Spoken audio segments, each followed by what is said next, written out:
तो इस वीडियो में देखेंगे कि जर्मनी का एकीकरण और इटली का एकीकरण के बारे में। ठीक है, कि जर्मनी का एकीकरण और इटली का एकीकरण कैसे हुआ, कौन कराया, है ना, और कब हुआ, किस प्रकार हुआ, सभी को इस डिटेल में देखेंगे इस वीडियो में। तो इसमें आप लोग हेडिंग लगाइएगा कि जर्मनी का एकीकरण लिखिएगा क्वेश्चन में। ठीक है, कि जर्मनी का एकीकरण यहाँ पर लिख देते हैं जर्मनी का एकीकरण आप लोग लिखिएगा। हम जर्मनी सीधा लिखे हैं, आप लोग जर्मनी का एकीकरण लिखिएगा इस तरह से, क्योंकि यहाँ से एग्जाम में आपको पूछता है सवाल 4 नंबर के या 2 नंबर के भी पूछ लेता है। ठीक है, तो यहाँ से बहुत ही इम्पोर्टेंट है, ये मोस्ट VBI है, तो आप लोग इसको बिल्कुल ध्यान से कॉपी में नोट करिएगा। ठीक है, और इटली का एकीकरण, इन सभी के बारे में हम पढ़ेंगे, ध्यान से देखिएगा। इटली का एकीकरण लिख लीजिए। जर्मनी का जो एकीकरण हुआ था वो 1871 में हुआ था। ठीक है, और कौन कराया था, कैसे हुआ था, सभी को डिटेल्स में देखेंगे। चलिए, तो हम नेक्स्ट पेज पे हेडिंग लगाते हैं यहाँ पर ही, जर्मनी का एकीकरण, वाइट ले लेते हैं। ठीक है, जर्मनी। ठीक है, जर्मनी का एकीकरण हमको देखना है। देखिए, जर्मनी का जो एकीकरण कराया था उसमें जो इसका जनक था, उसका जनक के जो नाम था, यानी जनक कौन था, तो इसका जनक जो था बिस्मार्क था। कौन था? बिस्मार्क था, बिस्मार्क। ठीक है, बिस्मार्क था।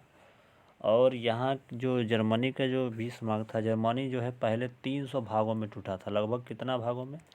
300 भागों में ये टूटा हुआ था जर्मनी। ठीक है, 300 भागों में टूटा था। इसको मिलाने में जो वहाँ के जो जर्मनी का जो जनक था, ये जर्मनी को मिलाने में सहयोग करा था। ये सोच रहा था कि जितने भी जर्मनी यानी 300 भाग में टूटा है उसको मिला के एक पूरा जर्मनी का निर्माण हो। जैसे एग्जाम्पल के तौर पे हम बताएं कि भारत अभी देख सकते हैं कितने भाग में टूटा हुआ है।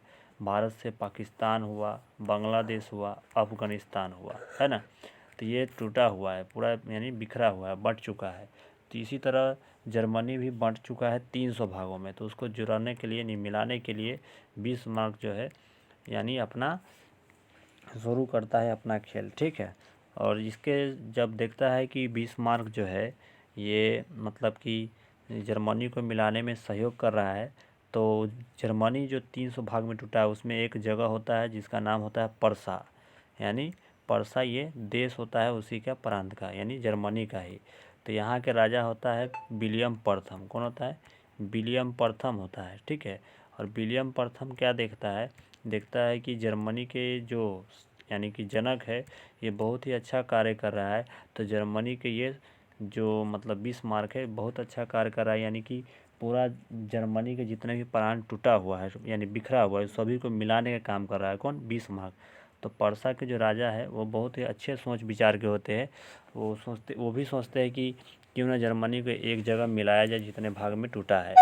तो क्या करते हैं वहाँ के मतलब कि जो राजा होते हैं वो मतलब बिस्मार्क को सहयोग करने लगते हैं। सहयोग मतलब इनका मदद करने लगते हैं, यानी बिस्मार्क को मदद देने लगते हैं। क्या? बिस्मार्क को मदद देने लगते हैं। कौन? परसा।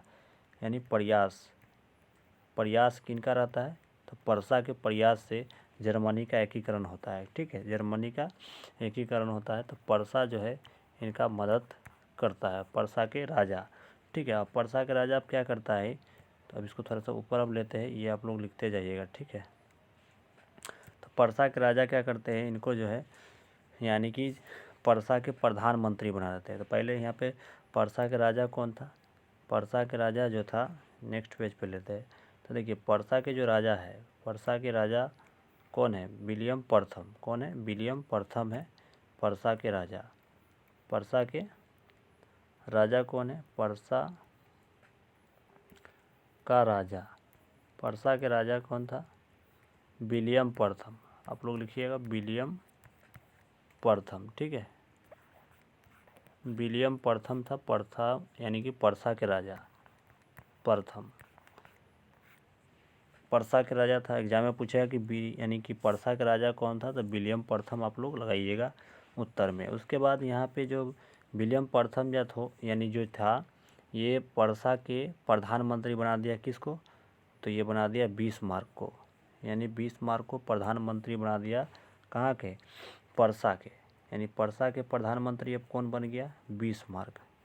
ठीक है, पर्सा यानी पर्सा का प्रधानमंत्री बन गया कौन? बिस्मार्क। प्रधानमंत्री कौन बन गया? बिस्मार्क। ठीक है, यानी बना दिया कौन? विलियम प्रथम कि नहीं ये बहुत अच्छा काम कर रहा है, तो इसको क्या करते हैं? बिस्मार्क बना दिया प्रधानमंत्री कहाँ के? पर्सा के। अब पर्सा को बना देने के बाद जो है बिस्मार्क जो है अपना किसी भी तरह से यानी जर्मनी को मिलाने के लिए क्या किया? रक्त और लौह की नीति के अवलंबन किया। यानी ये कहा, यानी बिस्मार्क बोला कि ऐसे ये बात नहीं मानेगा, यानी जर्मनी के जो जितने भाग में टूटा था जगह है ना 44, यानी कि 300 भाग में, 44 नहीं, तो यानी कि इनका कहना था, ये बिस्मार्क के कहना था कि ऐसे नहीं मानेगा यहाँ सबके राजा, यानी जर्मनी जो 300 भाग में टूटा है तो उसमें से जो जितने भी प्रांत में टूटा है यहाँ के राजा इसे बात नहीं मानेगा। ठीक है, तो इससे कैसे निपटा जाए? 1 मिनट रुकिए।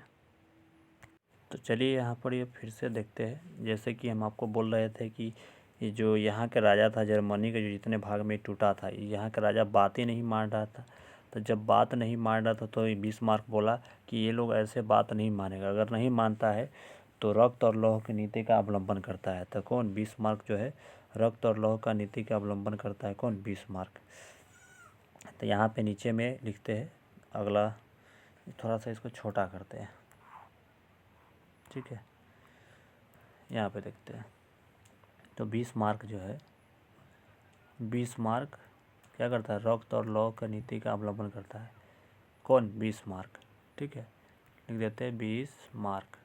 आपसे एग्जाम में पूछा जाए कि रक्त और लौह का नीति का अवलंबन किसने किया था? तब बिस्मार्क। रक्त और लौह का लौह मतलब लोहा। रक्त और लौह का नीति का अवलंबन किसने किया? तब बिस्मार्क। आप लोग पूरा बना के लिखिएगा। मेरे पास यहाँ पे जगह कम है इसलिए हम इस तरह लिख रहे हैं। ठीक है, हम बोल रहे हैं साउंड, उसको पूरा से लिखिएगा।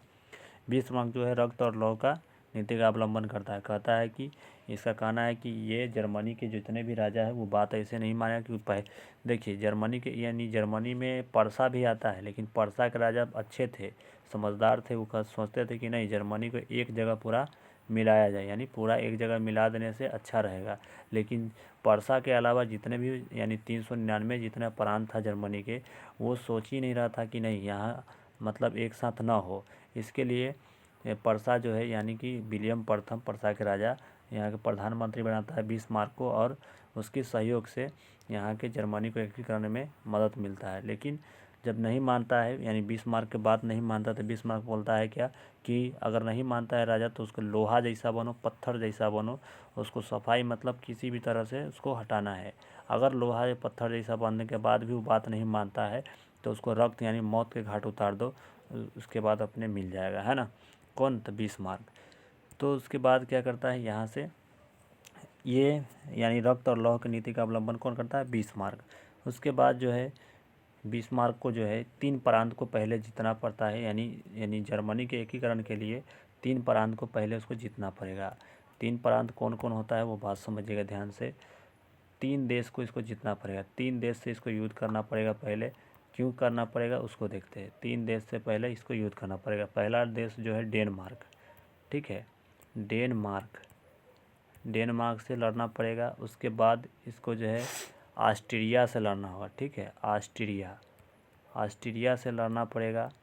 अब क्यों लड़ना पड़ेगा इसके भी बताते हैं रीजन। ऑस्ट्रिया से उसके बाद आपको लड़ना पड़ेगा इसको फ्रांस से। ठीक है, ये सभी देश से पहले इसको लड़ना होगा, तभी ये जर्मनी का एक प्रांत जितने 300 भाग में टूटा है एक जगह मिला सकता है। ठीक है, तो एकीकरण के मतलब आप समझ गए होइएगा एकीकरण का मतलब क्या होता है। जैसे एग्जाम्पल के तौर पे ये जर्मनी है और जर्मनी के अंदर में कितने सारे देश जो है टूट के अलग अलग बिखर गया है, यानी देश बन गया। ठीक है, अलग अलग देश बन गया है।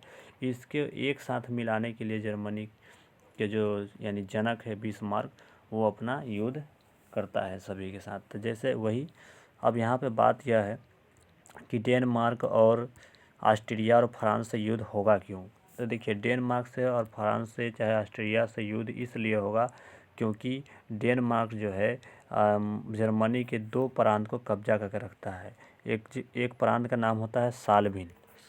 साल्बिन जगह होता है, मेरे पास यहाँ जगह कम है, आप लोग लिखिएगा, साउंड बोल रहा है, ठीक है। तो साल्बिन जगह होता है, उसका कब्जा कर लेता है उस पर, ठीक है। उस पर कब्जा रहता है किसका? डेनमार्क के। और एक जगह होता है यानी कि जर्मनी के, जिसका नाम होता है हेलेस्टीन, ठीक है। हेलेस्टीन पर भी कब्जा किसका होता है? तो डेनमार्क के ही होता है। अब इससे लड़ने के लिए, इससे यानी कि इस कब्जा को छुड़ाने के लिए यानी कि बिस्मार्क क्या करता है? तो बिस्मार्क जो है यानी कि इससे ऑस्ट्रिया से, यहाँ पे देखिए ये तीनों देश के कब्जा करके रखता है।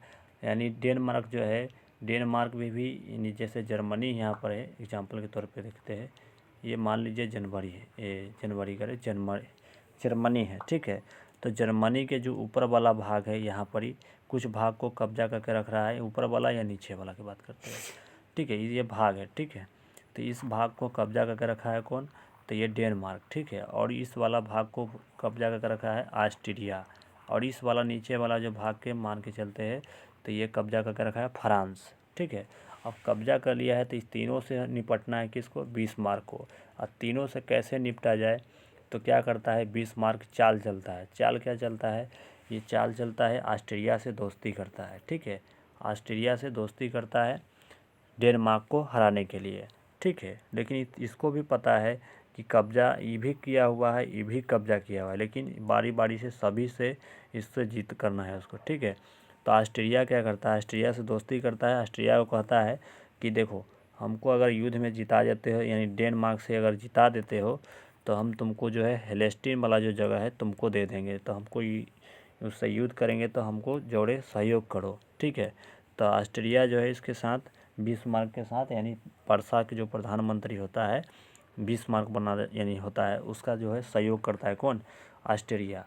और जो ऑस्ट्रिया जो युद्ध करता है डेनमार्क से, तो डेनमार्क को हार हो जाती है। कब? 1764 में। 1764 में इसकी हार हो जाती है डेनमार्क की। और 1764 में ये हार जाने के बाद डेनमार्क हार जाती है, ठीक है। हार जाने के बाद ऑस्ट्रिया को क्या करता है? हेलेस्टीन जगह दे दिया जाता है और साल्बिन जो है जर्मनी में मिला लिया जाता है। अब हेलेस्टीन जगह मिलने के बाद इसी के 2 साल बाद जो है फिर से बिस्मार्क जो है ऑस्ट्रिया से अब लड़ने के लिए तैयार हो जाता है, क्योंकि ऑस्ट्रिया भी ज़मीन को जर्मनी के कब्जा करके रखा रहता है, इसके कारण उसके भी लड़ना होता है, ठीक है। तो उसके बाद इससे युद्ध करने के लिए क्या करता है? इससे युद्ध का इसको लिख लीजिएगा कि इसमें हार होता है 1764 में डेनमार्क के, किस से? तब पर्सा से लड़ाई होती है, तो यानी बिस्मार्क से, ठीक है। इसको हटाते हैं। अब आते हैं ऑस्ट्रिया से। ऑस्ट्रिया से लड़ने के लिए क्या करता है कि ऑस्ट्रिया से हेलेस्टीन जगह को छुड़ाने के लिए जो है ये बिस्मार्क जो है फ्रांस से दोस्ती करता है। किससे? फ्रांस से। देखिए, सभी से बारी बारी दोस्ती करता है और सभी को निपटाते चलता है ना, यानी हराते चलता है। फ्रांस से दोस्ती करने के बाद बोलता है फ्रांस को कि हम मतलब कि मेरा जो है ऑस्ट्रिया से मतलब कि युद्ध होगा और उस युद्ध में सहयोग दीजिएगा। तो फ्रांस भी क्या करता है? सहयोग देता है और फ्रांस के लालच देता है कि कुछ भाग हम आपको देंगे, से हमको युद्ध में सहयोग करिए, ठीक है। और फ्रांस इसको सहयोग कर देता है, किसके? बिस्मार्क को। और ऑस्ट्रिया के भी हार होती है, यानी ऑस्ट्रिया से जो युद्ध होती है 1764 नहीं 1864 था, ठीक है। वो मिसिंग था, ठीक है। उसको 1864 कर लीजिएगा, 1764 वाला को, ठीक है ना। और 1866 में युद्ध हो जाता है किससे? ऑस्ट्रिया से। 1764 जो है ना, ये हम बदले थे डेनमार्क के, तो डेनमार्क के 1764 नहीं है, 1864 है, ठीक है ना, लिख लीजिएगा। और ऑस्ट्रिया से 1866 में युद्ध होता है। 1866 में जो युद्ध होता है उसका नाम होता है सेडोवा का युद्ध। किसका? सेडोवा का युद्ध होता है। तो पूछेगा एग्जाम में कि सेडोवा के युद्ध किसके किसके बीच में हुआ था? तो ऑस्ट्रिया और पर्सा के बीच में, क्योंकि बिस्मार्क जो है पर्सा के ही प्रधानमंत्री है, इसीलिए जो है इसका उत्तर जो बन के आएगा, क्वेश्चन जो बन के आएगा कि सेडोवा के युद्ध 1866 में किसके किसके बीच में हुआ था? तो ऑस्ट्रिया और पर्सा के बीच में हुआ था। कॉपी में बना के लिख लीजिएगा, ठीक है। उसके बाद फ्रांस के यानी कि कुछ भाग दे दिया जाता है। उसके बाद फ्रांस से भी निपटना रहता है। तो फ्रांस से निपटने के लिए 4 साल बाद युद्ध होता है। युद्ध जो होगा वो कैसे होगा वो समझिए। फ्रांस में जो होता है ना, फ्रांस में जो स्पेन में, फ्रांस के बगल में कुछ जगह है जो स्पेन में जो है ना, फ्रांस में पड़ता है, किस में, जर्मनी में ही पड़ता है, ठीक है ना, यानी उसके भाग में आता है। तो इसको फ्रांस में जो है ना उत्तराधिकारी के लिए लड़ाई होता है, यानी राजा बनने के लिए वो कहता है कि स्पेन के राजा हम बनेंगे, और यहाँ पे बिस्मार्क यानी जर्मनी के भी कुछ भाग उसके पास में है, तो जर्मनी कहता है कि नहीं, यहाँ के राजा उत्तराधिकारी हमारा बनेगा। इसी दोनों के लिए दोनों के बीच में विवाद होता है, और फिर 1870 में युद्ध हो जाता है, किससे, तो फ्रांस से। 1870 में युद्ध होता है, उस युद्ध का नाम होता है सेडावा का युद्ध, ठीक है। तो पूछेगा कि 1870 में फ्रांस से जो युद्ध हुआ, सेडावा का युद्ध हुआ था, है ना। तो किसके, ऐसे पूछा है कि 1870 में सेडावा का युद्ध किसके किसके बीच में हुआ था, तो फ्रांस और पर्सा के बीच में हुआ था। इनमें किसकी हार हुई थी, तो फ्रांस की हार हुई थी, ठीक है। तो इस प्रकार फ्रांस को भी यानी कि हरा के वो जर्मनी को पूरा एक साथ मिला लेता है। तो जर्मनी का जो एक साथ यानी जर्मनी का जो एकीकरण हुआ 1871 में हुआ। 1871 में जर्मनी का एकीकरण हो जाता है, जर्मनी, ठीक है। जर्मनी का एकीकरण कब हुआ, 1871 में। कॉपी में बना के लिखेगा 1871 में जर्मनी का एकीकरण हो गया, ठीक है, एकीकरण, ठीक है, बना के लिखिएगा एकीकरण। जर्मनी का एकीकरण 1871 में हुआ, और इस फ्रैंकफर्ट यानी फ्रैंकफर्ट संधि के नाम से भी जाना जाता है, ठीक है, फ्रैंकफर्ट संधि, ठीक है, फ्रैंकफर्ट संधि के भी नाम से जाना जाता है। पूछता है कि फ्रैंकफर्ट संधि के नाम से किसे जानते हैं, तो यानी 1871 के जर्मनी का एकीकरण, ठीक है, जर्मनी का फ्रैंकफर्ट संधि, ठीक है, एक मिनट फिर से कहते हैं, फ्रैंकफर्ट, ठीक है, फ्रैंकफर्ट संधि, ठीक है, फ्रैंकफर्ट संधि के भी नाम से जाना जाता है। और ये भी फ्रैंकफर्ट की संधि जो हुआ था 1871 में ही हुआ था। तो इसको भी ध्यान में रखना है, क्योंकि आपके एग्जाम में पूछा जाता है। तो इस प्रकार जो है जर्मनी का एकीकरण हो गया, ठीक है। उसके बाद इटली का एकीकरण होता है। इटली के एकीकरण में क्या होता है, कहानी सुन लीजिए ध्यान से। इटली के एकीकरण में क्या होता है, अब इटली आता है, तो इटली के एकीकरण कब होता है, तो इटली के एकीकरण भी 1871 में ही होता है, लेकिन किससे होता है वो समझते हैं ध्यान से। देखिए इटली के जो एकीकरण होता है, इटली के एकीकरण में, इसमें इटली में जो है ना 4 लोगों का योगदान है। यहाँ के जो जनक होता है, यहाँ के जो इटली का जो जनक है, इसमें जनक कौन कौन सा है, तो इटली के जो जनक है मेजनी है, ठीक है, मेजिनी, ठीक है, मेजनी है। उसके बाद इटली के जो जनक है आपको यहाँ पे काउंट काबूर है, ठीक है, काउंट काबूर इटली का जनक है, ठीक है। उसके बाद यहाँ पे है गैरीबाल्डी है, ठीक है, गैरीबाल्डी, ये सब क्या है, इटली के जनक है। अब जनक क्यों है, कैसे है, वो भी बताएंगे। गैरीबाल्डी है, उसके बाद यहाँ के विक्टर एमेनुअल, ये सब यहाँ के जनक है, क्या है, जनक है। इटली के जनक कौन कौन सा है, तो ये चारों है इटली के जनक, विक्टर इमैनुअल, ठीक है। तो ये सब क्या है, यहाँ के जनक है। अब जनक क्यों है, देखिए ये सभी के सहयोगी, चारों के सहयोग से जो है इटली का एकीकरण हुआ, इटली का एकीकरण हुआ चारों के सहयोग से, इसीलिए यहाँ के ये जनक है, ठीक है। अब इसको जो है जनक है, यानी मेजनी क्या किया था, मेजनी का क्या योगदान था, काउंट काबूर का क्या योगदान था, गैरीबाल्डी का क्या योगदान था, विक्टर इमैनुअल का क्या योगदान था, इसको बारे में हम नेक्स्ट वीडियो में पढ़ेंगे, ठीक है। और विस्तार से यानी फेस दिखा के चलेंगे, ठीक है, फेस टू फेस पढ़ेंगे, ठीक है। और फिर से हम जर्मनी के एकीकरण के बारे में पढ़ाएंगे। चलिए तो इसी पे एंड करते हैं इसको।